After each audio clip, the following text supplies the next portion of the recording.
My name is Casey. Welcome to the iHeart Latin channel, lesson number 4, where we will be going over nouns of the fourth declension, and we'll be talking a little bit more about prepositions that take the accusative. So let's jump right into it. Nouns of the fourth declension. Recall that all nouns in Latin belong to one of 5 declensions or families. We've talked about the first, second, and third declensions, so today we're going to talk about the fourth. If you look here on the board, I have some examples of nouns that belong to the fourth declension. The way that you know a noun belongs to the fourth declension is if you look at the genitive singular and it ends in a long US, so it'll have this little line over the U, that's called a macron, means it makes a long vowel sound. If it has a long us, then it belongs to the fourth declension. Nouns of the fourth declension are generally masculine. If we want to find the stem, it follows a pattern just like the first, second, and third declension. We're going to drop the US in the genitive singular. So we would drop this US here, here, here. And that gives us our stem. So if we look at our first word, spiritus, spiritus, the stem would be spirit. And then we would put the appropriate ending on there. Oh, sorry. I just realized I'm missing an I there. The next word, exercitus, exercitus. So we drop the US and we get exercit, and then we would put the correct ending on. Last one, portus, portus. We drop the long US in the genitive singular, and that gives us the stem port. So you'll see the first word, you probably could have figured that out. It means spirit, sometimes it means breath. The second word, exercitus, exercitus, means army. Portus, portus means harbor. Now this is really similar to a noun you'll find in the first declension, porta, portai, meaning gate. So just make a mental note of that. Make sure you keep those two straight. Okay, let's look at our handy dandy little declension chart here. If you don't have this, I will put a link in the description. It's a really great thing to have while you're running through exercises. So we're going to be looking at this box right here, the brown box. You may have noticed that I have color-coded my, my declensions. I make the first declension red, the second blue, the third green, the fourth brown. It just kind of helps me remember. I'm a visual learner, so when I'm writing out memorization cards or flashcards, I will typically write them out like this, just like you see on the board. So, you know, if it was a third declension word, I'd put the genitive singular in green, second in blue, fourth in brown. Like I said, it just kind of helps me remember which nouns belong to which declension. Okay, so nouns of the fourth declension. So we found our stems. If you look on the chart here, you'll see that the possible endings for the fourth declension are us, ui, u. That's the singular. For the plural, us, ibis, ibis. And you might be saying to yourself as you're looking here, and this is true for the other declensions as well, well, you know what, as I'm counting, I see 3 different options with us, the long us. So how do I know whether it's genitive singular, or how do I know whether it's, accusative plural or nominative plural? It's a good question because the endings are exactly the same. You just have to look at the context. That's the only thing I can say. It's the same in the first declension. There are 3 endings that have AE. In the second declension, there's 2 that have a long O, 2 that have a long I. So again, like once you get more familiar with Latin, you'll get better at kind of picking out what the context of the sentence is. But if you notice that and you're like, you were right. Okay, so let's look at this model sentence here. Let's go through it and try to plug in the correct Latin words. The army saw the harbor's gates. So first thing I need to do is I need to determine what is my subject.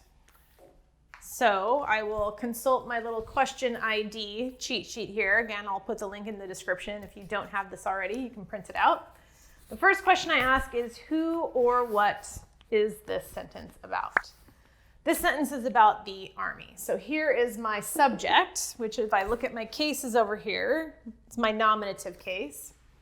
And remember that when we're thinking about nouns, we need to think about GNC, gender, number, case. So here's my case, it's nominative. my number, is it singular or plural? One army, singular. And is it masculine, feminine, or neuter? Well, I look over here, I see that this word belongs to the fourth declension. Words in the fourth declension are masculine. So I know that it's masculine. All right, my next question, what is the subject? What is the army doing or being? The army is seeing something, right? So there's my verb. Can I answer this next question?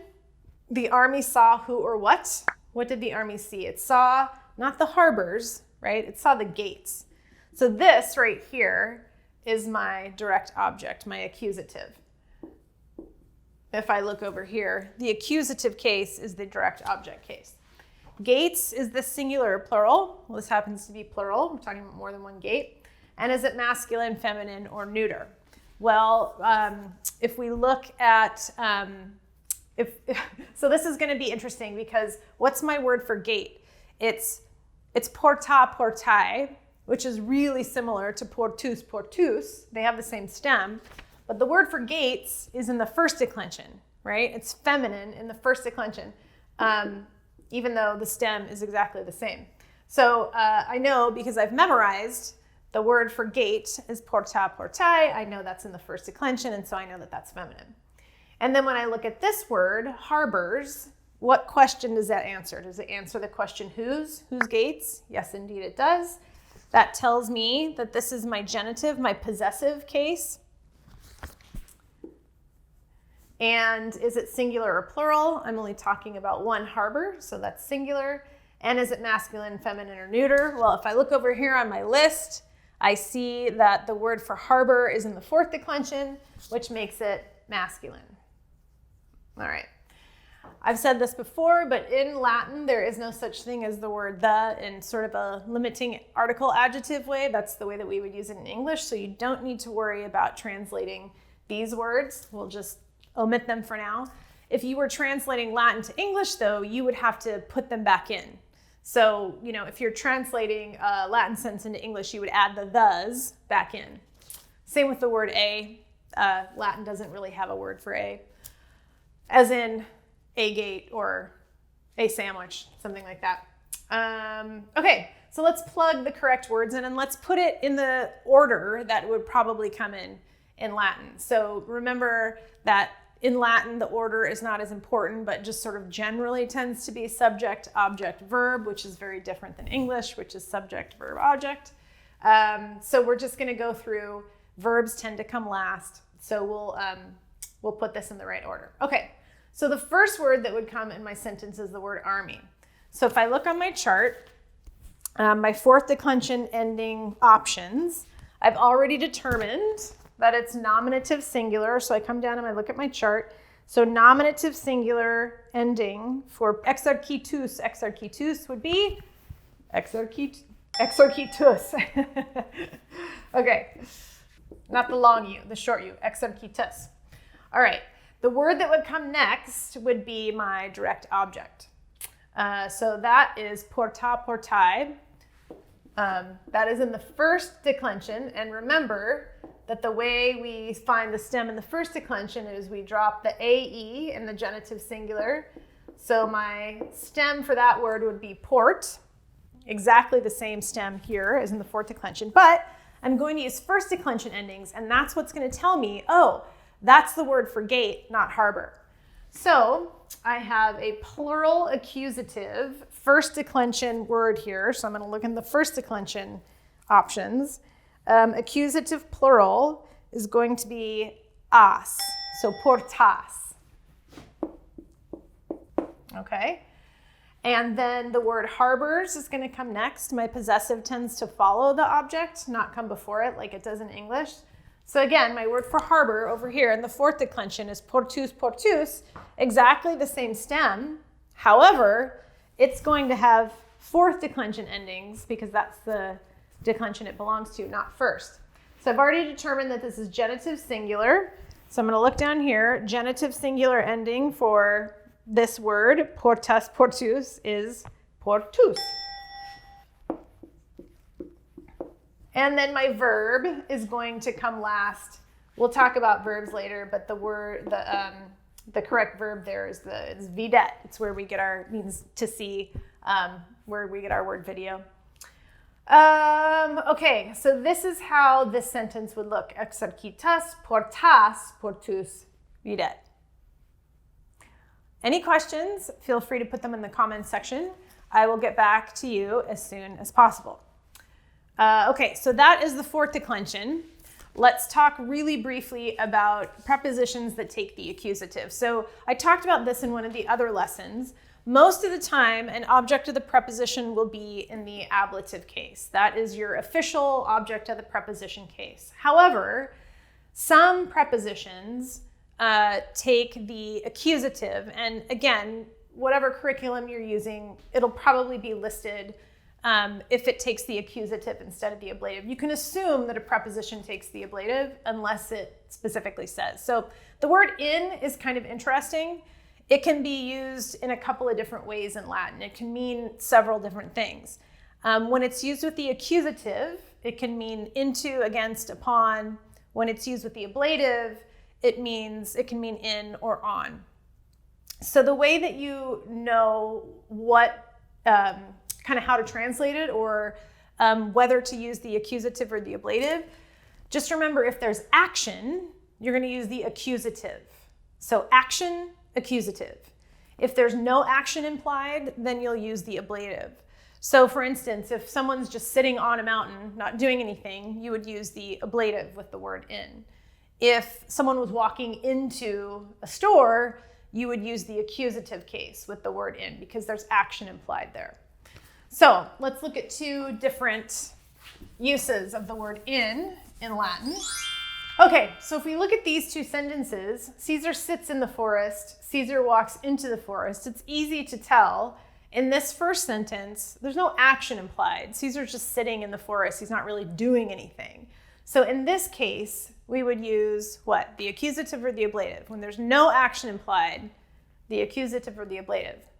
We would use the ablative in this case. This second sentence, Caesar walks into the forest. There is action implied. He's doing something. He's actively walking into the forest. So in this case, action, accusative, we're going to use the accusative case. Now, just as a side note, the word forest, the word for forest in Latin is silva, silvae. Again, this is one of those nouns that is kind of funny. They use it almost exclusively in the plural, kind of like we would say the woods. You rarely, if ever, see this word used in the singular in Latin. So whenever you see the word forest, just remember it's plural, like the word woods. So the phrase in the forest in the ablative would be in what? Silva, silvae. We can tell by looking at that. That's a first declension noun. So to find the stem, I would drop the A-E. I would get S-I-L-V. And then this would be what? This would be ablative plural, right? Because this is one of those weird words that they always use in the plural. And so my ending would be is. So in silvis. Now in this example here, there's action implied. So we're going to use the accusative. Forest is one of those words that they usually translate in the plural. So in this case, it would be in what? Accusative plural is as, in silvas. So that's how these two prepositional phrases would be translated differently based on the action that is happening or is not happening. Again, just as a reminder, prepositions don't get declined, they don't get conjugated, they don't change their spelling. So that's another bonus about prepositions. We don't have to remember any different endings. They just are spelled how they're spelled. So you see the word in, it'll always be in. You don't have to worry about putting a different ending on it depending on kind of what's happening in the sentence. All right, that's it for today. Thank you for watching. Don't forget to hit the like and subscribe buttons. Also, don't forget to hit the bell button. That will alert you when there are new lessons coming out, new episodes. If you have questions, like I said, you can always put them in the comments section. I will try to get back to you. Thanks for watching. I will see you in lesson number 5.